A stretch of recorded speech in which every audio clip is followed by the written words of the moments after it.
When Capcom released Mighty Final Fight for the Nintendo Entertainment System in 1993, it was already fighting an uphill battle. By then, the 16-bit era was in full swing, and the NES was in its twilight years. Still, Capcom chose to adapt its hit arcade brawler Final Fight to the aging 8-bit platform, not with a straight port, but with a reimagined, compact version tailored to the hardware's limitations. The result was a curious, charming title that combined Chibi-style visuals with RPG-like progression, creating a unique entry in the Final Fight series.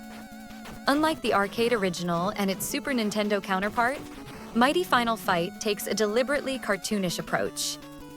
The three protagonists, Cody, Guy, and Mayor Mike Haggar, are rendered in super-deformed, big-headed chibi sprites that emphasize comedy rather than grit. The game doesn't hide its parody-like nature, poking fun at its source material. For example, Haggar's enormous physique is exaggerated into a barrel-shaped body, while enemies like the Mad Gear Gang come across as goofier than menacing. This tonal shift allowed Mighty Final Fight to carve out its own identity, especially since the NES could not hope to replicate the arcade's graphical fidelity. At its core, Mighty Final Fight is a side-scrolling beat-em-up in the same vein as its predecessors. Players choose one of the three heroes, each with unique strengths.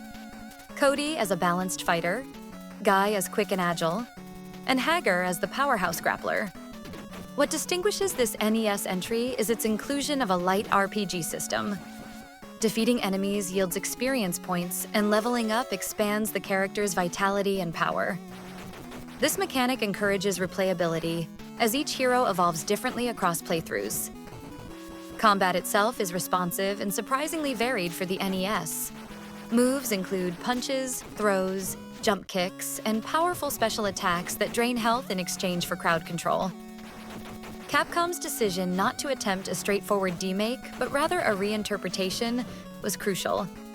The NES simply couldn't handle the large sprites, multiple enemies, and detailed backgrounds of Final Fight. Instead, the developers focused on clarity and personality. The chibi aesthetic not only masked the technical compromises, but also gave the game visual charm. Musically, the game delivered an energetic soundtrack full of bouncy, catchy tracks that matched the exaggerated art style.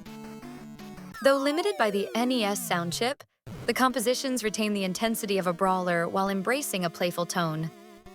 Mighty Final Fight arrived late in the NES's life cycle and didn't receive as much attention as the 16-bit versions of Final Fight.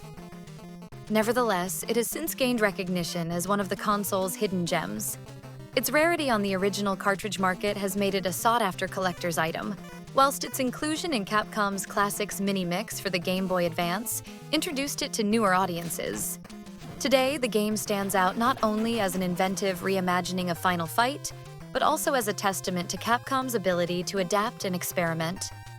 By fusing humor, RPG progression, and solid mechanics, Mighty Final Fight became more than just a scaled-down port.